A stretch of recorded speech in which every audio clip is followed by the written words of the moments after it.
All India Muslim personal law board ने आपको letter लिखा sir? All India Muslim personal law board नहीं लिखा मुझे लेटर, वो गलत बात है। All India Muslim personal law board का कॉन्स्टिट्यूशन क्लियर है, वो पॉलिटिक्स में इन्वॉल्व नहीं होता। तो आप अस्सलाम वालेकुम रहमतुल्लाहि व बरकातुहू। मुहतरम नाज़रीन, इस्तक़बाल है आपका हमारे चैनल अल हिंद इस्लामिक ट्यूब पर। हज़रत मौलाना खलीलुर रहमान सज्जाद नोमानी साहब दामत बरकातुहुम ने barrister Asaduddin Owaisi all India Majlis Ittehadul Muslimeen के सदर को उत्तर प्रदेश के इंतखाबात के मुतालिक एक खुला ख़त लिखा था और सोशल मीडिया पर यह ख़त बहुत ही ज़्यादा वायरल हुआ था। बहुत सारे लोग इसरार कर रहे थे कि बैरिस्टर असदुद्दीन ओवैसी साहब ने हज़रत मौलाना के ख़त का क्या जवाब दिया। तो नाज़रीन इकराम, आज 17 जनवरी 2022 बरोज़ पीर मीडिया वालों से बातचीत करते हुए एक खुलासा बैरिस्टर असदुद्दीन ओवैसी साहब का सामने आया है। क्या है वो पूरी खबर हम तफसील से आप हज़रात की खिदमत में रखेंगे। वीडियो को अभी लाइक कर दें और इसको देखने के बाद खूब शेयर करें। इंतखाबात बिल्कुल करीब हैं। फरवरी के महीने में जो आने वाला फरवरी का महीना, इसमें उत्तर प्रदेश के इंतखाबात शुरू होने वाले हैं और 10 मार्च को उत्तर प्रदेश के इंतखाबात के नताइज आ जाएंगे। बीजेपी हारेगी, कौन जीतेगा और कौन हारेगा, सारी की सारी तफसील आप हजरात के सामने 10 मार्च को इंशाअल्लाह ताला आ जाएगी। ऐसे में नाज़रीन इकराम, उत्तर प्रदेश के इंतखाबात में बैरिस्टर असदुद्दीन ओवैसी साहब ने 100 सीटों पर अपने उम्मीदवारों को खड़ा करने की बात कही है।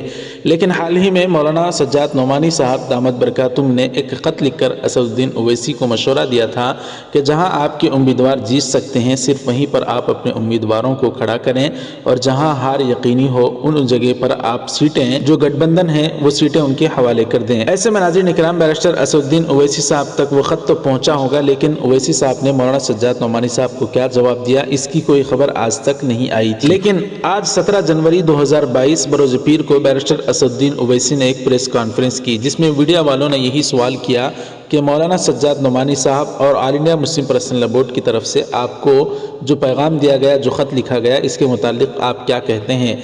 नाज़रीन इकराम, जब मौलाना सज्जाद नोमानी साहब का नाम लिया गया मीडिया वालों के द्वारा, तो असदुद्दीन ओवैसी साहब ने इसका जवाब इस तरह से दिया कि नहीं, all India Muslim personal law board कोई मुझे ख़त नहीं लिखा और all India Muslim personal law board वो अपने आप को सियासत से दूर रखता है। All India Muslim personal law board का काम सियासत में दखल अंदाजी देना नहीं है और all India Muslim personal law board खुद इस बात का कई बार ऐलान कर चुका है, मैंने भी आप हजरात से कहा है। लेकिन सज्जाद नोमानी साहब के ख़त का जवाब बैरिस्टर असदुद्दीन ओवैसी साहब ने मीडिया वालों से कुछ भी नहीं दिया, क्योंकि नाज़रीन इकराम, हो सकता है बैरिस्टर असदुद्दीन ओवैसी साहब मौलाना सज्जाद नोमानी साहब से मिलकर बात करना चाहते हों।